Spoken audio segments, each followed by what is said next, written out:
southern Scotland and northern England too, but elsewhere plenty of warm sunshine around. And in fact, talking of temperatures, it could be the warmest day of the year so far, with temperatures perhaps reaching 22 Celsius in parts of the southeast. Now, overnight Friday, again, a mixture of clear spells and some patchy cloud. Still a few showers in parts of the north and northwest, but a lot of dry weather around again, and it won't be a particularly cold night. Temperatures holding up fairly well. And that takes us into Saturday, which on the whole is another fine-looking day for many of us. There will be some bright or sunny spells around and a lot of dry weather into the weekend.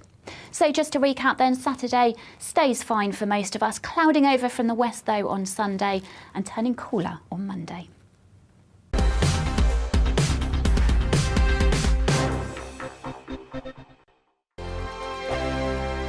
Hello, I'm Michelle Dewberry and you can join me every weekday 6 till 7 on Dewbs and Co. Me and my panel will get stuck right into the day's events, and I can tell you, in fact, I can warn you, expect some robust debates, some strong opinions and perspectives from both sides of the fence. It's about you at home as well. I love to read out all of your comments, or at least as many as I can. So join me, Michelle Dewberry, Monday to Friday, 6 till 7 on Dewbs and Co. On radio, they call it the drive time slot, 4 p.m. until 6 p.m. as listeners head home. It's that part of the schedule when the dust of the day's events begin to clarify, and we try to make sense of it for you. Brazier is drive time for radio and TV. It's fast, it's punchy, it's opinionated, there's a Brazier angle and a little bit of levity. That's the question. That's two questions, actually. That's Brazier, Monday to Thursday, 4 till 6 on GB News. Hello, I'm Patrick Christie's. And I'm Mercy Moroki. Make sure that you join us Monday to Thursday, 10 a.m. until midday, right here on GB News for To The Point. We're not afraid to talk about the topics that matter to you or the big topics that always matter. We cover absolutely everything, from the breaking political stories of the day to law and order, what's going on in the channel. We're not afraid to hold people to account. We always make sure we include your views on our show. Indeed, if you're thinking it, you can guarantee that we're saying it. So make sure you join the conversation with us, 10 a.m. until midday, Monday to Thursday for To The Point on GB News. I'm Dan Wootton. Join me Monday to Thursday from 9 to 11 for the feistiest and most fun news debate on TV, where free speech reigns. I'll bring you a sharp take on the day's biggest stories, bombshell newsmaker interviews, and A-list guests. And I guarantee you, no spin, no bias, no censorship, and no reason to go to bed. That's Dan Wootton tonight, Monday to Thursdays from 9 on GB News.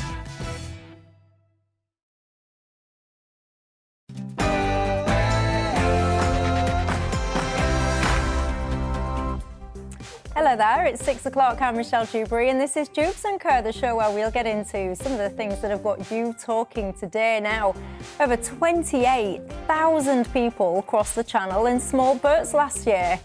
This year, more than 5,000 have done so already. Just to give you some context, that's 3 times the amount it was by April last year. So how do we stop it? Well, the government have launched their latest plan. Send them to Rwanda. What do you say to that? And Sweden and Finland are openly considering NATO membership. In retaliation, Russia has warned of nuclear weapons in the Baltic if they do. Should a country be free to join any alliance that they so wish? And the future is bright. The future is technology, so they say. But could a robot take your job? And when it comes to fake news, misinformation, where do you stand? Do you think you'd be willing to buy into something that you knew wasn't true if you think it may become true in the future? Well, according to a set of experiments, many of us would. So, do you think you're susceptible to fake news? We'll have all that to come and more, but first, the latest news headlines.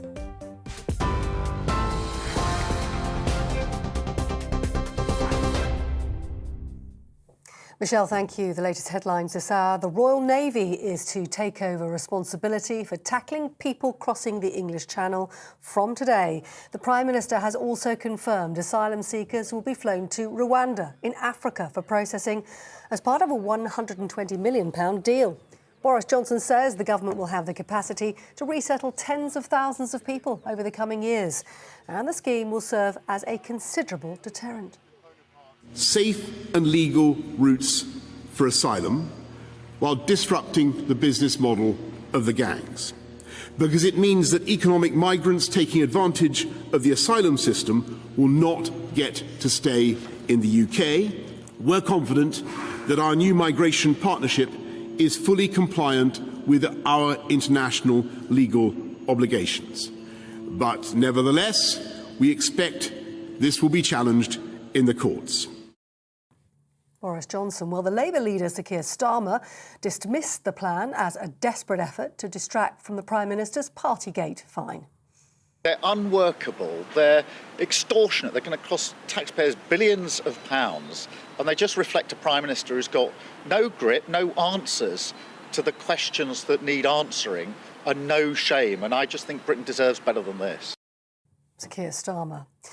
Imran Ahmed Khan says he's going to resign as MP for Wakefield after he was found guilty of sexually assaulting a 15-year-old boy in 2008. He's already been expelled from the Conservative Party. In a Twitter statement, he said he'll now focus on clearing his name, and he apologised to his family and community for the humiliation he's caused them. Ambulance response times and A&E performance levels in England have dropped to their lowest point since records began. That's as latest figures show 6.2 million patients are currently on NHS waiting lists, with 23,000 waiting more than 2 years to start routine treatment. Top surgeons are describing the data as shocking. International news, and Russia is warning it's going to deploy nuclear weapons and hypersonic missiles in the Baltic Sea if Sweden and Finland join NATO. The two countries are on the verge of applying for NATO membership following Russia's invasion of Ukraine. The deputy chairman of Russia's Security Council, Dmitry Medvedev, says if they do, the balance needs to be restored and there'll be no more talk of a nuclear-free region. Meanwhile, US intelligence believes the Russian warship Moskva is still dealing with an extensive fire on board. Earlier, the Ukrainian military said it hit the Soviet-era flagship with a missile, causing serious damage. Officials said it reportedly started to sink after ammunition on board the vessel exploded. The warship is now believed to be heading towards the port of Sevastopol in Moscow, Moscow is claiming crew members were evacuated from the ship. Here, Chelsea Football Club director and another oligarch close to Roman Abramovich have been hit with sanctions worth up to £10 billion. The UK government described Eugene Tenenbaum and David Davidovich as long-standing business associates of the Chelsea Football Club owner. The Foreign Office said it's the largest asset freeze action in US history. Home news, and average rental prices in the UK have hit a new record. Rightmove finds the average asking price a month shoots up by almost 11% to just over £1,000 outside London and more than £2,000 a month inside the capital. It says sky-high rental costs are being driven by demand, which continues to outstrip supply. More than 300 people have been killed in floods on South Africa's east coast. Heavy rains have damaged roads and water pipes in the area. Shipping in Durban, one of Africa's largest ports, has also been severely affected. Hundreds of people have been displaced in what's being described as one of the worst flooding events in South Africa's history. The country's president, Cyril Ramaphosa, pledged to help after visiting families whose homes had been destroyed. Her Majesty the Queen is expected to miss the traditional Easter Sunday service at a Windsor Castle event this Sunday because of mobility issues. It's after she missed today's Royal Maundy service for the first time. The Prince of Wales and the Duchess of Cornwall, representing the monarch, distributing money as part of an ancient tradition to community members from across the country. Those are your headlines on TV, online and on your radio via DAB+. You're with GB News, and now it's time for Dewbs & Co.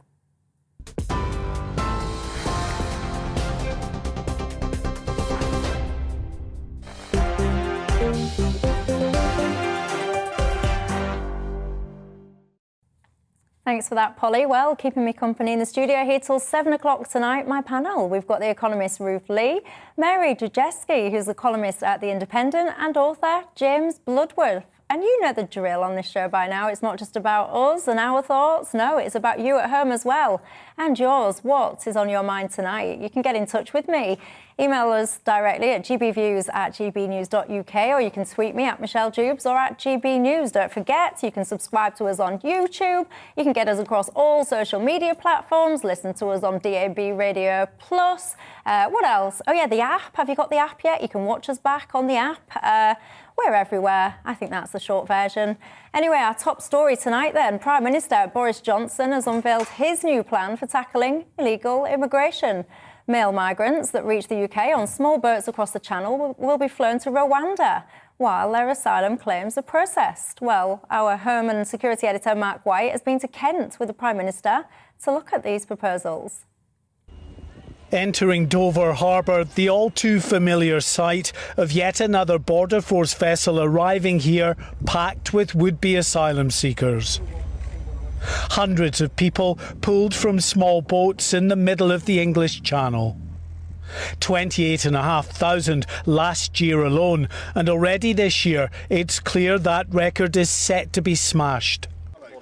The Prime Minister, deeply frustrated by his government's inability to stem the flow of small boats, is now putting himself front and centre of those efforts, travelling to Kent to meet the teams at the sharp end as the Royal Navy takes over command and control of Channel operations.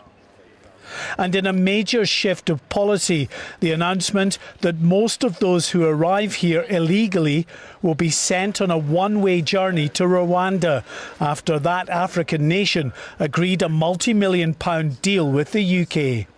So from today, our new migration and economic development partnership will mean that anyone entering the UK illegally, as well as those who have arrived illegally since January the 1st, may now be relocated to Rwanda.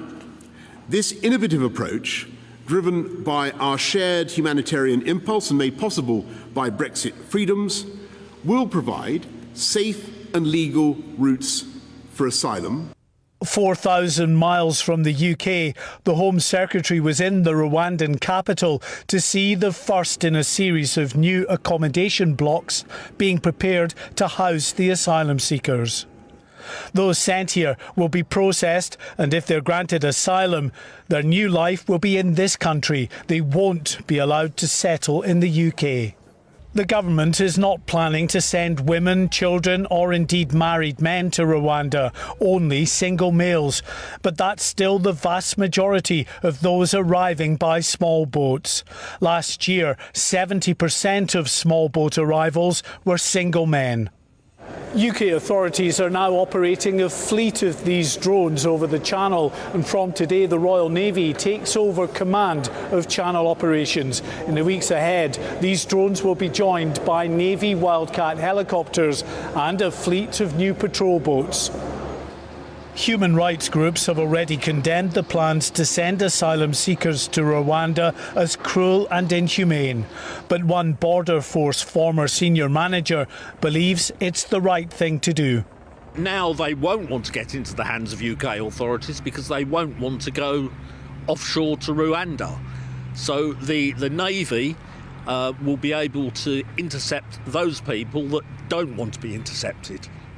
Any move to send asylum seekers to Rwanda could still be some way off, as it's inevitable human rights groups will seek to challenge it in the courts.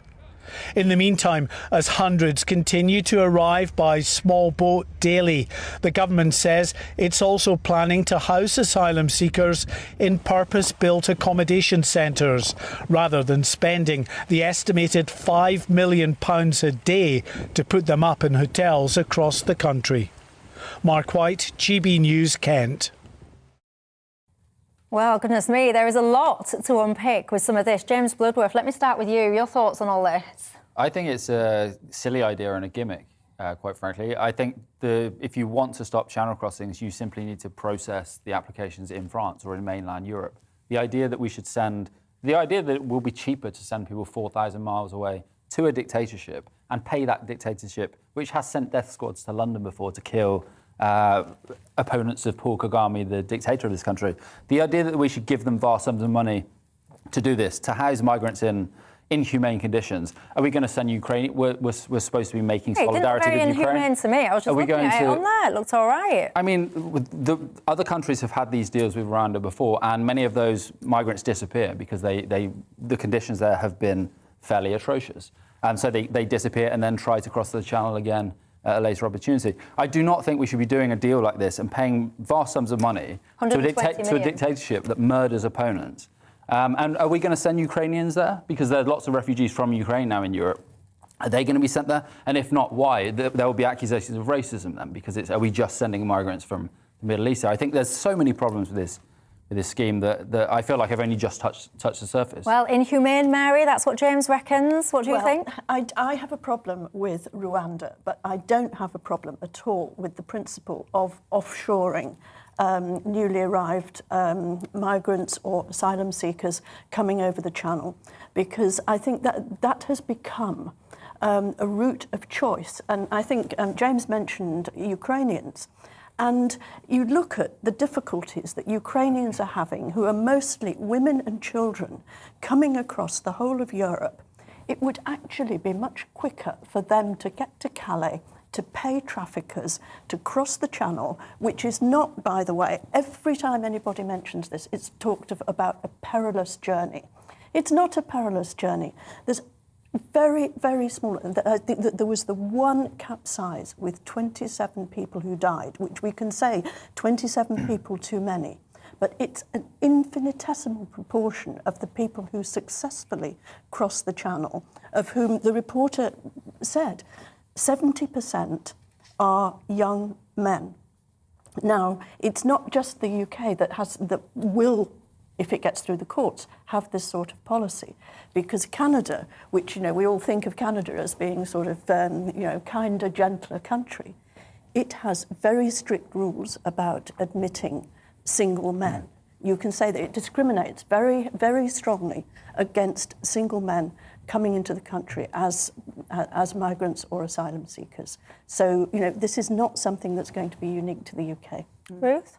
Well, of course, we'll have to wait and see how this actually works out, because I think it's still very experimental, if I may say so. But in principle, I support the idea of offshore processing, especially for the young men, the young single men, who are overwhelmingly, surely, economic migrants and not asylum seekers at all. Although it'll be interesting if it comes to men that are actually sort of family men, bringing their wives and children. No, he already said that if it was for married men with a family, etc., they don't count in this. It's only for the single They will be individual treated men. as asylum seekers in this case. That is fair. But if you've just got a single man who is predominantly an economic migrant, then I think this makes a lot of sense. And the problem is that all the other attempts at deterring these traffickers from the channel have essentially failed. I think this is a bit of a last resort, if I may say so. I'm sure the government has tried cooperating with the French, but alas, the French are not always as friendly and cooperative as they might be, and I'm being polite. And there's been a sort of an attempt on cracking down on trafficking gangs, but this hasn't really worked. So this is a bit of a last resort. I'm absolutely in favour of it. And when you think about it, 28,000 people is a lot of people, and at least half of them are from countries like Iraq and Iran, which are not necessarily at civil war. If you're from Afghanistan or Syria, different matter. But let's just look at the breakdown of the people. But one of the challenges is, Ruth, we don't know where a lot of people are from because they don't have the documentations. They get rid of the documentation when they arrive. If I may say so, the Daily Mail today, which was provided to me by GBNews, did actually give a breakdown by nationality. Could I say something about Rwanda that seems to be an extremely unpopular country? It is actually a Commonwealth country, believe it or not. Mm-hmm. Do people realise that? No, I mean, it shouldn't be. It is a Commonwealth country. And it is one of the few Commonwealth countries that actually wasn't part of the Paul Kagame, the leader of the country, has played a very successful game of ingratiating himself with Western leaders ever since Bill Clinton. And he's still been murdering opponents, closed down the free press there.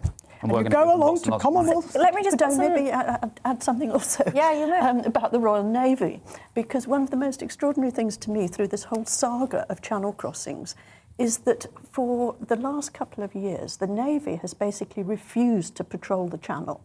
and said that security of the channel has nothing to do with them, it's nothing to do with national defence.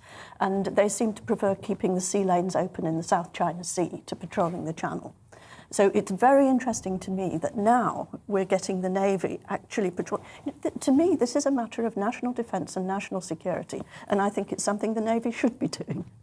And it will be a popular move, except for it shows, if you look at the various polls, it shows that this will be a popular move. People want some control over the number of people who are coming into the country. Well, you mentioned the number of people. Let me just give you some context at home, shall we? So in 2018, 539 crossings. 2019, 1,823. 2020, we go up to over 8,000.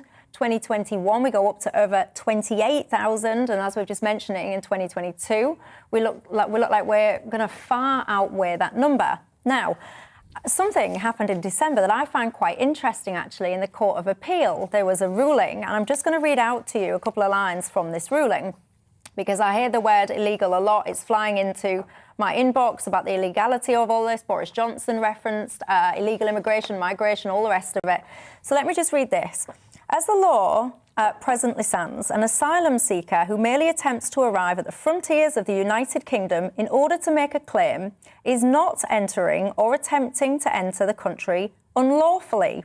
Even though an asylum seeker has no valid passport or identity document or prior permission to enter the UK, this does not make his arrival at the port a breach of an immigration law. It went on to say, basically, there'd been a hearsay about the law which had been adopted by those who were investigating these cases and had been basically passed on and misunderstood and down the line, etc. So I found that quite interesting about the legality, the illegality. But James, whatever whatever words we use, for me personally, I think that something has to happen. You cannot simply have 28,000 people. And by the way, this is 28,000 people. That's who we know of. There'll be people that have kind of docked on shore and disappeared and gone, God only knows where. So that's the number we're currently aware of. I would estimate it's slightly higher than that. So you have to do something to try and deter it. We've given tens of millions of pounds to the French government and achieved what looks to me like absolutely nothing.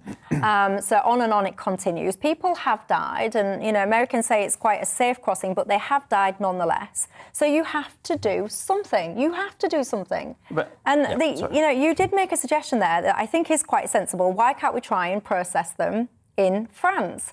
Why hasn't that been adopted if it is as simple as you suggest? Because I think in this case, this example is a gimmick. You have Rwanda who's already doing this for other countries and has made this offer. And the politicians in the West still bizarrely have this rosy view of Rwanda as this more forward-looking African country, despite the human rights record there. My disagreement is not that I do think we need to process more offshore to discourage people from taking the route across the channel. So you're cool with the principle, but not cool with the location? Yes, but the big rise in the number of people coming, this is based on geopolitical things that have happened. So the return to power of the Taliban in Afghanistan, that's why there's this massive increase of people leaving Afghanistan. And it's predominantly young men, because in a war zone, as we see in Ukraine, it's predominantly young men who are targeted by the enemy of their country in a war. Russia's targeting young men and killing them. It's not young men who are coming from Ukraine. It's everybody else who's coming from Ukraine. But young men are predominantly from war zones, it tends to be young men. And it's complicated. Young men are the ones who typically go abroad to then earn when they're young and send money home from their families. That's always happened. Do you not think that a large number of these people are economic migrants? Yes, but the thing is, Britain is a desirable country. We live in the 5th richest country in the world, and that's we're always going to be attractive for people from developing countries. It doesn't sending people to Rwanda, that does not take away the kind of the luster that surrounds rich countries. Would you be okay with that? Yeah, I think that's a far better idea. So have we reached a consensus? That's a far better idea. So we can send. So I think everyone's saying that you're, in principle, in agreement with this whole kind of offshore processing of people. Mm-hmm. And by the way, let's see this through to its conclusion then, because it's not just the processing, it's about where you then stay at the end of it. Mm-hmm. So is everyone comfortable you'd be processed there and then you'd stay? James, you're not comfortable with Rwanda. I think you two are comfortable with Rwanda. I'm not particularly comfortable with Rwanda. I would prefer Jersey, or interesting. This is about deterrence. Exactly. Yes. I mean, it's not about Rwanda, is it? It's about And if it is that the young men, the economic migrants, are there in Iran or Iraq or wherever, wanting to come to this country and knowing that they will end up in Rwanda, what do you think they'll do? I don't think they'll even come. And so the trafficking gangs will find that actually trade falls off quite dramatically. That's my speculation. Yes. But the money goes to a dictatorship that behaves just as poorly as trafficking gangs, that kills people, that murders opponents. If it actually happens, it'll be very interesting to see how many actually go to Rwanda, because it could very well be that, you know, at the beginning, if this even gets through the courts, at the beginning there'll have to be some sort of emblematic action that sends maybe 50 people to Rwanda so that it's demonstrated that that actually happens. Thereafter, the trafficking could actually start to slow. I mean, that's what happened with Australia, that it could start to slow very, very significantly. And also, Australia uses Papua New Guinea, and I think it uses Nauru as well. Yeah, it does. Nauru is a little island in the middle of Micronesia, and my goodness, you won't want to go there. So I say, I can only emphasise this is about deterrence, and I suspect if we stick by it, then the numbers would drop away fairly quickly. But the genuine asylum seekers, I suspect they will still keep coming. But then where is that process then? Because if it's not processed all in Rwanda and they have to stay there whether they're genuine or not. They will be processed seems here. Slightly, they will be processed here. What's unfair? Well, because they're being processed, their claims in Rwanda, and the young men are still not allowed to come here if they're successful. They work in Rwanda. But hang on a So you were sending them from a war zone to a dictatorship, which with a recent history of genocide. But then you've just said you're not comfortable with it because it's Rwanda, but if it was Jersey, you'd be cool with that. Because surely if someone is indeed fearing for their life because they're in a regime that's brutal and they're about to die, then surely, you know, your primary and probably sole concern is about your safety, whether that safety is in Timbuktu, Jersey or Rwanda. Well, but Rwanda is another country where their safety would be probably compromised as well. It's not a country that respects human rights. It's a country with a recent history of genocide. It's a country where anyone who speaks out against the leadership is persecuted. By the way, I will just give a little bit more context to this because this announcement today is not just about the Rwandan situation. This is about a package of measures. This is one of the package. What else is going to happen is apparently asylum seekers who are resettled in the UK will be spread more evenly across local authorities. Apparently there's plans to hand operational control of the channel to the Royal Navy. That's what Mark White was just alluding to in his video earlier on.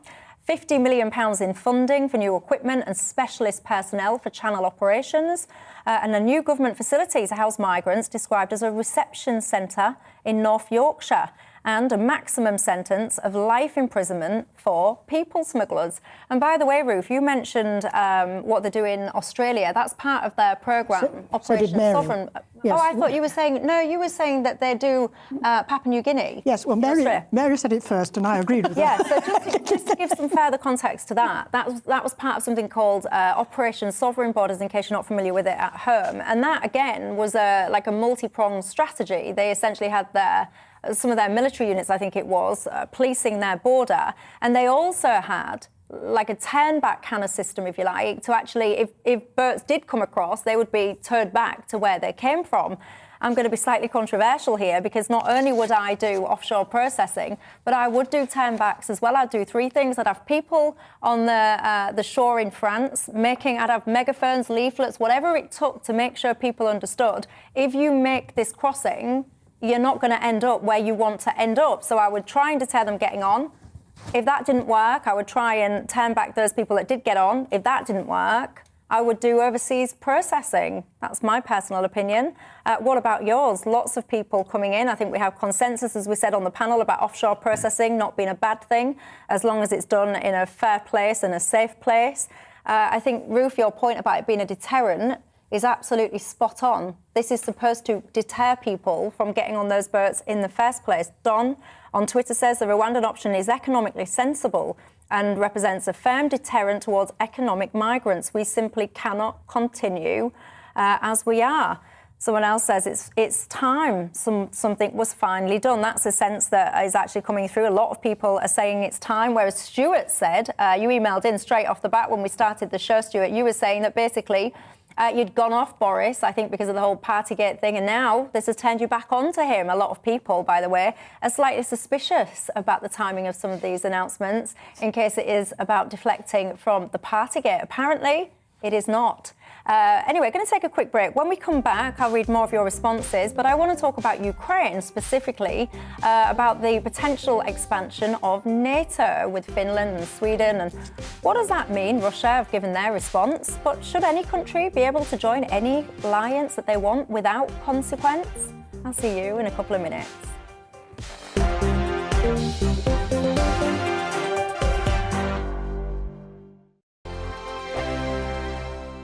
Hello, I'm Michelle Dewberry, and you can join me every weekday 6 till 7 on Dewbs and Kerr. Me and my panel will get stuck right into the day's events, and I can tell you, in fact, I can warn you, expect some robust debates, some strong opinions and perspectives from both sides of the fence. It's about you at home as well. I love to read out all of your comments, or at least as many as I can. So join me, Michelle Dewberry, Monday to Friday, 6 till 7 on Dewbs and Kerr. On radio, they call it the drive time slot, 4 p.m. until 6 p.m. as listeners head home. It's that part of the schedule when the dust of the day's events begin to clarify, and we try to make sense of it for you. Brazier is drive time for radio and TV. It's fast, it's punchy, it's opinionated, there's a Brazier angle and a little bit of levity. That's the question. That's two questions, actually. That's Brazier, Monday to Thursday, 4 till 6 on GBNews. Hello, I'm Patrick Christie's. And I'm Mercy Moroki. Make sure that you join us Monday to Thursday, 10 a.m. until midday, right here on GB News for To The Point. We're not afraid to talk about the topics that matter to you or the big topics that always matter. We cover absolutely everything, from the breaking political stories of the day to law and order, what's going on in the channel. We're not afraid to hold people to account. We always make sure we include your views on our show. Indeed, if you're thinking it, you can guarantee that we're saying it. So make sure you join the conversation with us, 10 a.m. until midday, Monday to Thursday, for To The Point on GB News.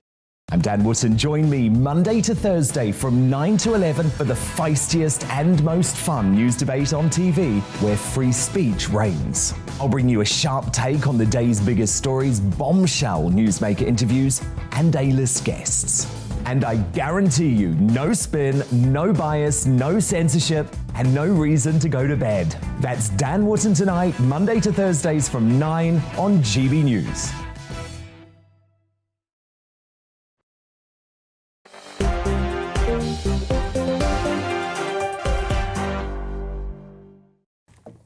Hello there, welcome back to Dewbs & Co with me, Michelle Dewberry. A quick reminder in case you've just joined us as to my panel tonight. We've got the economist Ruth Lee, Mary Jajewski, the columnist at The Independent, and author James Bloodworth. Now, let's talk the latest with Russia, shall we? Apparently, they've said there will be no more talk of a nuclear-free Baltic if Sweden and Finland join NATO. Both nations are currently reviewing their security arrangements as there have been calls for NATO forces to ramp up the presence in the Baltic states to prevent Putin from any further invasion in Europe. But Deputy Chairman of Russia's Security Council has said that Moscow would respond by strengthening their military presence on land borders. Mary, I want to pick up with you, if I may, on this one. You know, there's lots of people that will pick this up and say any country should be able to join NATO. Let's pick NATO. I mean, there could be others, but let's, for the sake of argument, pick NATO. There should be any country that should be able to join NATO and free to join NATO if they so choose, without consequences, least of all from Russia. What's your thoughts? Well, I think there's two things about this. Yes, in principle, any country should be free to decide what alliances it joins. But the alliance and the existing members of that alliance also have a right to decide whether the alliance is going to be, say, stronger or weaker by adding new members. And that was always going to be the problem with Ukraine. But if you look at the two contenders at the moment, if we're looking at Sweden and Finland, both of them are qualified in terms of their potential military capabilities. They add something in defence terms to NATO. The fact that they were neutral before, arguably, was a weakening factor to NATO. If you look at a map, it actually completes what Russia would call the encirclement, at least of the west of Russia's borders. And you can see that from NATO's perspective, it makes sense. I mean, I gather that the accession of Finland could actually be a matter of weeks. Sweden may take a bit longer because it's more politically contentious in Sweden whether they lose their neutrality or not. But, you know, it also has to be said, people don't think of the Nordics as being particularly Atlantic Alliance orientated, but actually the Danes and the Norwegians have been very staunch members of NATO, and I think they've supplied the last two of the last Secretary Generals of NATO. The current one is Danish. But let me ask you this, Mary, because I know this is your kind of expertise, just before I bring in the other two. Russia have said repeatedly, in fact for many years actually, that the expansion of NATO towards their general direction eastward is what A, they feel threatened by, and B, has motivated them to act as they have currently in Ukraine. What would you say back to that? I mean, I agree with them. I agree with the Russians that their security has been diminished by the advance of NATO. And NATO doesn't like it being called NATO expansion because they say it's sovereign countries which were free to choose. It wasn't the expansion of NATO, it was people joining and wanting to join the West and wanting the protection. And that is true. But if you look at it from Moscow's point of view, then the Western alliance, which Russia sees as the America-dominated alliance, has come right up to Russia's borders. But then, you know, when you look at it in the light of Russia's invasion, it's the invasion of Ukraine that has changed everything. And that means that now, you know, even though I would be sympathetic to Russia saying that its security has been jeopardized by NATO's expansion, I would say, well, you know, this is if Finland and Sweden cease to be neutral and join NATO, then, you know, this is a perverse effect of Russia's invasion. Actions. James? Yeah, I was going to say the NATO expansionism isn't the cause of Russian aggression. Russian aggression is why these countries now want to join NATO. Not just now, but historically. One of the reasons why Ukraine has wanted to join NATO, it was never going to happen actually, because France and Germany were opposed to it, is because Russia occupied Ukraine for most of the 20th century. That's why millions of Ukrainians were killed by under Russian leadership during the 20th century. That's why Russia's repeatedly in 2014, it took over the Crimea and the Donbass. This is why Ukraine wanted to join NATO. And Finland has been another country that was occupied by Soviet forces in the 20th century. And now it sees again the threat from Russia. This is why these countries want to join NATO. And correct me if I'm wrong, because when the Warsaw Pact was kind of dissolved, disbanded, whatever you call it, wasn't there kind of guarantees provided to Russia that essentially NATO wouldn't keep expanding? NATO started as 12 countries. It's now 30, soon potentially to be 32. Well, do you not think there's any kind of sense, truth, and anything in what Russia say? Because you'll just say it's not because of that. No, but there were also Russia made guarantees that it would forge ahead and create a democratic country. I think Russia's murdered citizens in Britain, has sent assassins to murder people in Britain. It doesn't adhere to the democratic norms that other European countries do. And I think it is up to individual countries who they want to form an alliance with. We believe that in this country because we've voted very recently to withdraw from the European Union, and it's our sovereign right to do that. And I absolutely think the same should apply for countries. If they feel threatened by Russia, Finland, Sweden, Ukraine, they should at least have the right to apply to join NATO. And it's up to the club of nations in that group whether they permit that country to join or not. Ruth? Well, I think Ukraine is a particularly contentious issue in almost a unique situation. And it's very interesting about Norway and Denmark. They were actually founder members of NATO. But Sweden, of course, has had this 2-century history of neutrality and non-alignment. And that's a real about turn for Sweden to actually say that it now wants to belong to NATO. Finland has been in a different situation, not least of all because of its geography. It's got a very long border with Russia. And Finland actually was part of the Russian Empire until the First World War, and that's when it gained its independence. I don't think people realise how Finland has been dominated by Russia over the last few decades. And prior to the collapse of the Soviet Union, I had very good Finnish friends, and they always said that Finland had to tread very, very warily between the West and between Moscow because of its geographic position. However, with the collapse of the Soviet Union, of course, what did Finland do? It joined the EU. And so Finland and, of course, Sweden, they now see themselves as integral parts of the European family. And of course, if they wish to join NATO, they should join NATO. What I found fascinating about their about turn recently is that the Russian invasion of Ukraine has actually strengthened NATO. I think Putin sort of sat there and thought, well, I'll go into Ukraine and I'll walk into Kyiv and everybody will say, hurrah, hurrah, and that'll be that. And NATO basically is a dead duck. It's something in the past, you know, and there's Joe Biden, blah-de, blah-de, blah-de.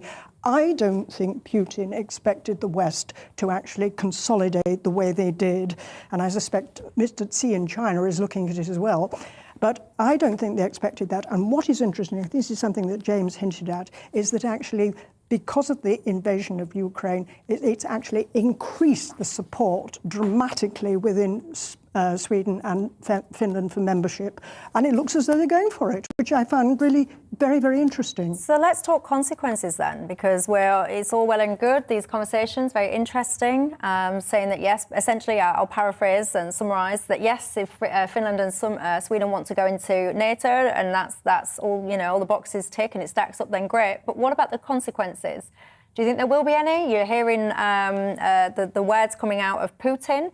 He's talking about nuclear this and consequences that, Mary? Well, I mean, it looks as though in a way we're sort of on a fast reversal to the situation as it was towards the end of the Cold War. You're looking to how it was in the 1970s and the early 80s before Gorbachev and Reagan got together and started to denuclearize Europe.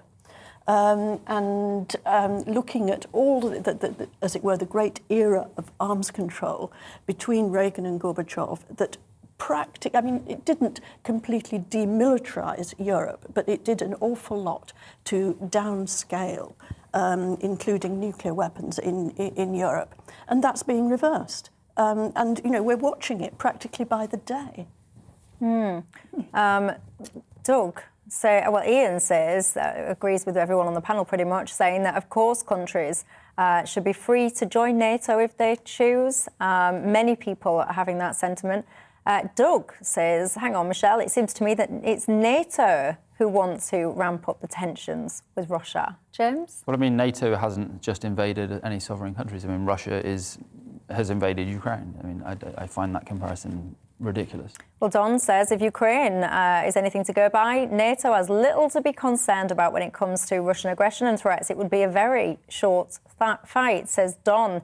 Howard says Russia are just bullies. Putin will never nuke Sweden or Finland or anybody else. Do you think Russia would use nuclear weapons, Ruth? I'd be horrified and I'd be very, very surprised if they did. I think he's obviously going to try and threaten Finland in one way or another. But, you know, I think you've just implied that given the disappointments and the difficulties that Putin is having in Ukraine, I don't think he's in any position to do that. As I see, Ukraine is particularly contentious, and I noticed that Zelensky has actually backed off wanting to join NATO. He did flirt with the idea. He's still flirting with the idea of joining the European Union. Zelensky said at one point not that long ago, actually, that they probably have to accept that NATO membership is not really going to happen with Ukraine. But they can't join NATO anyway. Mary, correct me if I'm wrong, because you're far more expert than me. They can't join NATO when you've got basically like a territorial dispute. Yes, well, that was the big problem, and the east of Ukraine, which is now going to be the focus of the next stage of the war. Around the Donbass, was yes, around the Donbass. That was the biggest argument that basically excluded Ukraine from joining NATO from the Western point of view, because there was an open territorial dispute. But of course, from Russia's point of view, it was because it saw Ukraine as being in its backyard and a buffer state that was vital to Russia's security. And it saw the encroachment of NATO which Putin had this sort of neat expression, said it wasn't just about whether Ukraine was in NATO, but it was also about NATO being in Ukraine. And we've seen this with the training and the weapons that Ukraine is currently using, that NATO's been a gigantic influence. And to an extent, you look at the balance of power as it's sort of emerging in Europe, and Russia had this absolute fear of NATO's power, which it saw as this sort of all-powerful, super-equipped alliance, and acknowledged that Russia was quite weak by comparison. And we, on the other side, saw it completely differently. We saw big, bad Russia, and we said, oh, well, NATO is, it's not really united and it's all very difficult and all the rest of it. But what's happening in Ukraine is we are seeing the might of NATO operating through Ukraine. And we're also seeing the weakness of Russia. And in a way, that justifies Russia's view of itself as being weak and NATO being strong. I think Russia's weakness has come as a shock to Mr. Putin, don't you? Well, who knows what the coming days hold, eh? I'm going to take a quick break. When we come back, I want to talk to you about robots and automation. I mean, that is the future, isn't it? After all, technology. What about your job, though? Do you think it could be done by a robot? There they are. Look at that. I found some of these things quite scary, actually. Anyway, we'll be looking at that and more after the break. I'll see you in a couple of minutes. Coming up tomorrow at noon. Welcome to a very special GB News Easter programme. We are invited during this short time to enter into the passion, death and resurrection of Jesus Christ. It's an invitation to take part in the most important part of the Christian life. Happy Easter. Alleluia. The Meaning of Easter with Calvin Robinson tomorrow at noon on GB News.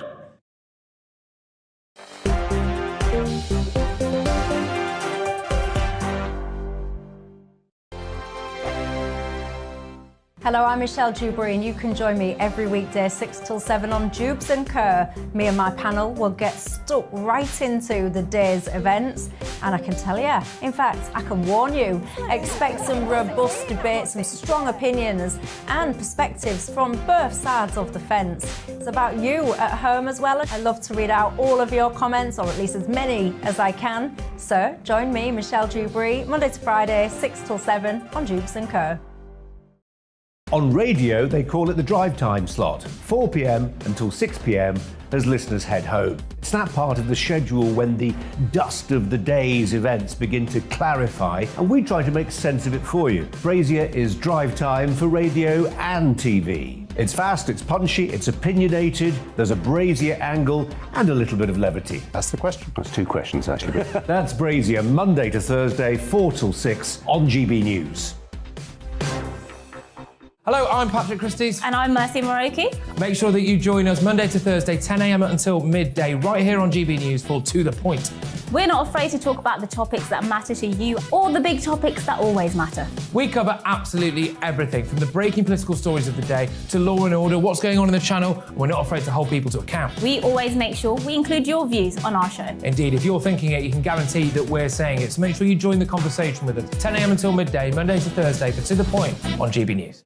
I'm Dan Wootton. Join me Monday to Thursday from 9 to 11 for the feistiest and most fun news debate on TV, where free speech reigns. I'll bring you a sharp take on the day's biggest stories, bombshell newsmaker interviews, and A-list guests. And I guarantee you, no spin, no bias, no censorship, and no reason to go to bed. That's Dan Wootton Tonight, Monday to Thursdays from 9 on GB News.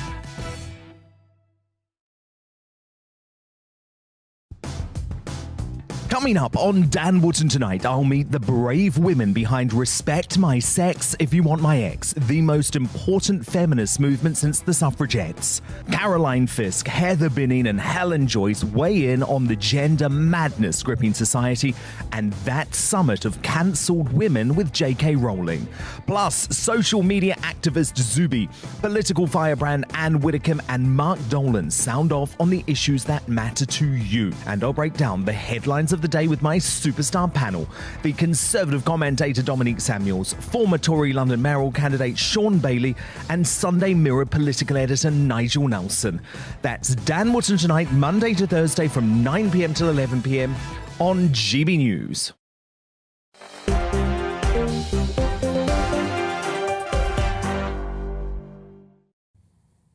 Hello there, I'm Michelle Dewberry. Welcome back to Dewbs & Co. Keeping me company tonight, in case you've just tuned in. Economist Ruth Lee and Mary Dejetsky, who's a columnist at The Independent. And finally, author James Bloodworth. Lots of your thoughts coming in. Lots of you, by the way, still writing in about that first topic that we did about Rwanda. It sparked quite a reaction. I'll be reading some of them out in just a couple of minutes. But for now, do you think that your job could be done by a robot? Well, a study has calculated which workers are potentially in danger of being replaced by machines. Get this. Meat packers and cleaners are high on the list of jobs, whilst psychiatrists, neurologists, etc. are considered least likely to be replaced. Based on these findings, researchers have developed a tool that you can apparently go to, put your job in, and look at whether or not a robot could replace you. I've got to be honest, I haven't actually checked that yet. I'm going to do it and see what they say, whether or not a robot could do my job.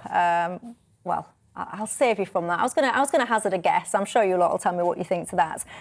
Ruth, what do you think? Automation, robots. A robot couldn't possibly do your job. Well, I don't think they could be as disorganised with paperwork as what I currently am on my desk. No, it wouldn't have the charm. Oh, that's nice, Ruth. I'm trying to get round you now. Yeah, that's lovely. Thanks. You can definitely come again. I don't think it could do my job either. But these are researchers from the École Polytechnique Fédérale de Lausanne, which is presumably in Switzerland. Can I tell you a secret? I had that written down, but I didn't think I could pronounce it, so I missed that bit off. Well done. Polytechnique Fédérale de Lausanne. How's there that? You go. Right. That's excellent. Well, I mean, basically they've got an algorithm. Hasn't everybody got an algorithm these days? And decided with increased automation, which jobs are likely to be automated. Well, as far as I'm concerned, this has partly been going on since the Industrial Revolution and the Luddites. So really, it's just it's not exactly what I would call a big step change in the jobs market. It's just more of a gradual automation of certain jobs. And certainly you said sort of meat packers and various other people would lose their jobs. And actually they included in this jobs most risk quite a lot of what I call services jobs, which I was surprised about, like maids. I mean, would you want a robot maid, or perhaps you would want a robot maid? Orderly. I had a robot hoover and mop the other day and I sent it back. It was rubbish. And I also thought the Chinese was probably going to spy on me using my hoover, which made me a bit nervous as well, I don't mind admitting. Dining room and cafeteria attendants and bartender helpers. I mean, would you think robots are going to take over at the... I do actually, and I think actually there's lots of... I've been to Japan, and you can go to bars there where you've got waiters, well, not waiters, robots serving you as waiters. It's all controlled on your table. James, you know a bit about this subject? I mean, I think there's a bit of a moral panic about the rise of the robots. So these reports have been... Many of the stories which we see on this, which warn of all our jobs being lost due to automation, they come from a single 2013 report. So when I looked into this is what I found. And also, many of these jobs aren't pleasant jobs anyway. I don't think it's particularly a bad thing if meat packing is automated, because it's not a particularly nice thing for someone to have to do anyway. I think what you have to do is, Elon Musk, for example, he tried to automate his Tesla factory a few years ago, and it was chaos, and he tweeted that humans are underrated. He described it as manufacturing hell because everything went wrong. I think human intelligence is not the same as processing power. It's still very hard to But what about create artificial intelligence? Yeah, but it's still very hard to create an artificial intelligence which is as complex as human intelligence. We're nowhere near that yet. I think what you have to avoid is something like what happened in the 80s, where you have deindustrialization and you have lots of people who aren't trained to work and function in a new kind of economy, so you have lots of people on incapacity benefit and stuff. I don't think we're approaching anything like that. I agree with what's been said that this is more of a gradual transformation, and it will be people working alongside machines, not people being completely replaced by machines. Ruth? Why did I just say a roof and look at you, Mary?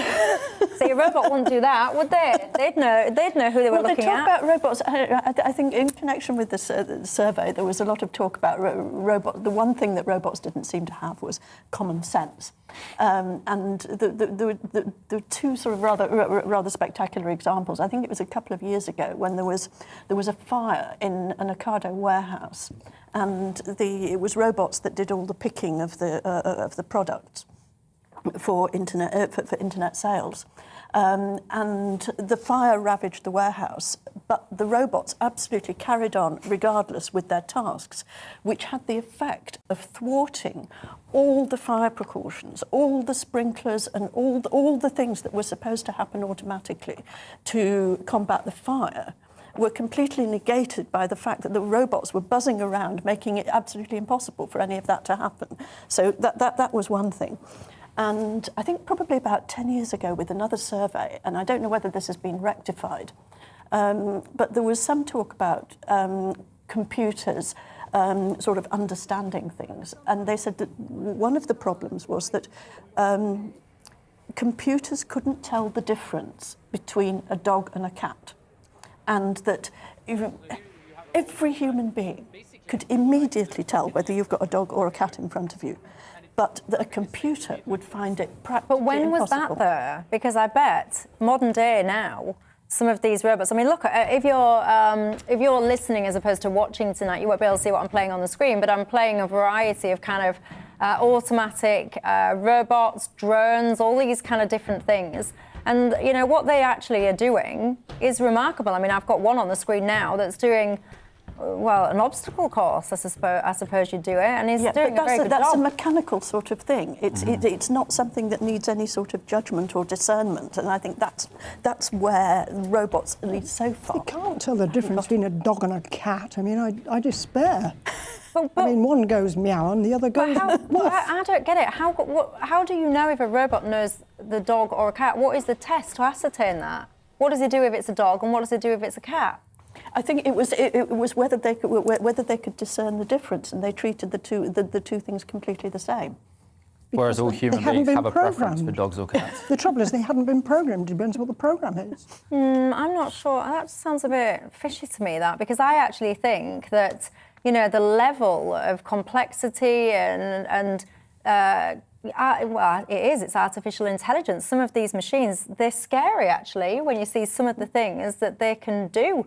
And sometimes, I've got to say, I don't spend too much time thinking about robots taking over the world. But if I was to ponder it with any kind of great thought looking into some of the things that they can do, I think it is quite scary, actually. I think you've got to be careful what you wish for sometimes when you're almost trying to create the future and you're pushing boundaries all the time.